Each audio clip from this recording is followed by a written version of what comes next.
নমস্কার সবাইকে, সবাই কেমন আছেন? আমি তৃষ্ণা আপনাদের জন্য নিয়ে আসছি নতুন একটা ভিডিও। আজকে আমি বানাবো হচ্ছে আমের আচার। তো আমটাকে কেটে লবণ দিয়ে মেখে রেখেছিলাম। মাখার পরে আমটাকে খুব সুন্দর করে মানে এর গায়ে যেন কোনো প্রকার জল না থাকে, ঠিক ওইভাবে হাত দিয়ে মানে জলটাকে বের করে নেওয়া হয়েছে। তো খুব সহজ একটা আমের রেসিপি, আমের আচারের রেসিপি। তো চলো কিভাবে কি দিয়ে বানাই আমের আচারটাকে, সেটা তোমাদের সাথে শেয়ার করছি।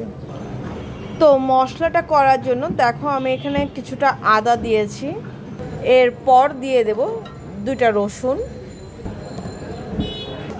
এরপর দিয়ে দেব কাঁচা মরিচ, দিয়ে দেব এর মধ্যে 1 কেজি যেহেতু আম, প্রায় 1 কাপ পরিমাণ চিনি দেব, দিয়ে দেব 1 চা চামচ লবণ, দিয়ে দেব এর মধ্যে সরিষা,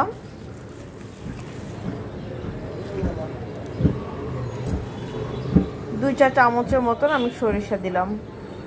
এর মধ্যে দিয়ে দেব 1 চা চামচ হলুদের গুঁড়া। জলের পরিবর্তে এর মধ্যে আমি দিয়ে দেব ঠিক 1 কাপ পরিমাণ সিরকা। তো চলো আমার মোটামুটি সব কিছু দেওয়া হয়ে গেছে, এখন এটাকে খুব সুন্দর করে ব্লেন্ড করে নেব। দেখো একটা কড়াইয়ের মধ্যে আমি সরিষা তেলটা একটু হালকা গরম করে নেব। দেখো এখানে কিন্তু আমি ব্লেন্ড করা মশলাটাকে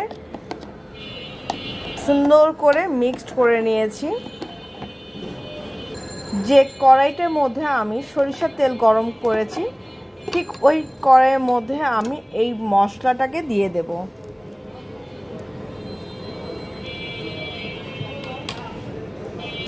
এইবার আমি মশলাটা তেলের সাথে খুব সুন্দর করে মিক্স করে নেব। আর এর মধ্যে আমি এখন দিয়ে দেব আমগুলি। তো এখন আমি আমগুলি দিয়ে দিলাম।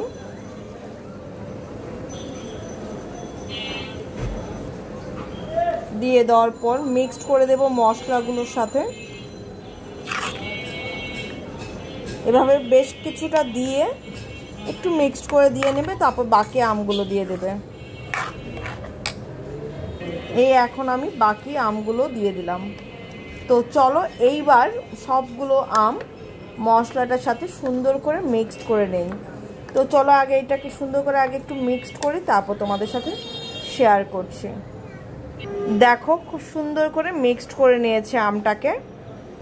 এইবার এরকম একটা পরিষ্কার কাচের জারের মধ্যে দিয়ে দেব কুচানো কিছুটা আদা আর রসুন। তোমরা চাইলে এর মধ্যে লঙ্কা দিতে পারো, আমাদের ঘরে আসলে ঝালটা কম খাওয়া হয়, এজন্য আর লঙ্কা দিলাম না। তো এখন আমি বয়রমটার মধ্যে বা জারটার মধ্যে তোমরা যে যেটা বলো, সুন্দর করে আমগুলো ঢুকিয়ে দেব। তো চলো ঠিক এরকম করে সবগুলো আম দিয়ে নেই, তারপর তোমাদের সাথে শেয়ার করছি। তো দেখো এই হচ্ছে আমার পুরো জারটা ভরে গেছে। দেখো পুরো বয়রমটা কিন্তু আমার ভরে গেছে।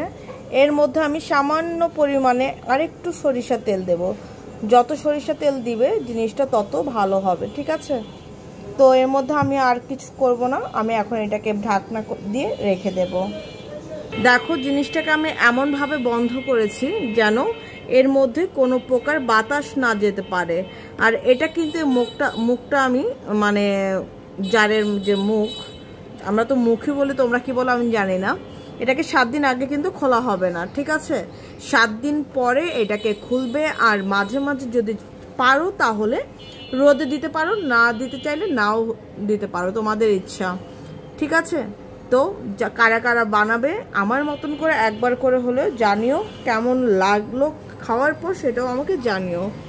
তো যারা এইভাবে আচার বানাও নি আমের, তারা বানিয়ে খেয়ে দেখো, দারুণ লাগে, ঠিক আছে? তো টাটা আজকের জন্য। কেমন লাগলো আমার ভিডিওটা অবশ্যই কমেন্টস করে জানিও।